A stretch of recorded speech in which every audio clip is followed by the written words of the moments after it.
ബാംഗ്ലൂരിലെ ഉത്തരഹള്ളിയിലുള്ള saint Antony's ദേവാലയത്തിൽ നിന്നും തിരുവോസ്തി അടങ്ങിയ അരുളിക്ക മോഷ്ടിച്ചു. ഫെബ്രുവരി 25-ാം തീയതി ചൊവ്വാഴ്ച രാത്രിയാണ് അജ്ഞാതരായ ആക്രമികൾ ആരാധനാ ചാപ്പലിനുള്ളിൽ അതിക്രമിച്ചു കയറി തിരുവോസ്തി സൂക്ഷിച്ചിരുന്ന അരുളിക്ക മോഷ്ടിച്ചു കൊണ്ടുപോയത്. പോലീസിൽ പരാതി നൽകിയിട്ടും സക്രാരിയോ തിരുവോസ്തിയോ കണ്ടെത്തുവാൻ കഴിഞ്ഞില്ലെന്നും വിശുദ്ധ കുർബാന അശുദ്ധമാക്കിയതായി ആശങ്കയുണ്ടെന്നും Bangalore archbishop Peter Machado ഇന്നലെ പുറപ്പെടുവിച്ച പ്രസ്താവനയിൽ പറയുന്നു.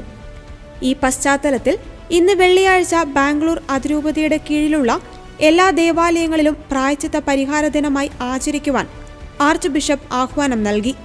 ഇടവകകളിലും സ്ഥാപനങ്ങളിലും മുൻകൂട്ടി നിശ്ചയിച്ച ആരാധനാക്രമ ആചരണങ്ങൾ തുടരാമെങ്കിലും ബാംഗ്ലൂർ അതിരൂപതയിലെ എല്ലാ ദേവാലയങ്ങളിലും സന്യാസ ഭവനങ്ങളിലും വിശ്വാസികൾക്ക് അനുയോജ്യമായ സമയത്ത് 1 മണിക്കൂർ ദിവ്യകാരുണ്യ ആരാധന നടത്തണമെന്ന് ആർച്ച് ബിഷപ്പ് നിർദ്ദേശിച്ചു. വിശുദ്ധ കുർബാനയ്ക്കെതിരായ ഈ കഠിനമായ അപരാധത്തിന് പരിഹാരം ചെയ്ത് ദൈവത്തിന്റെ കരുണ തേടി പ്രാർത്ഥനയിൽ തീക്ഷ്ണമായി ഒന്നിക്കാമെന്നും ആർച്ച് ബിഷപ്പ് പ്രസ്താവനയിൽ പറഞ്ഞു.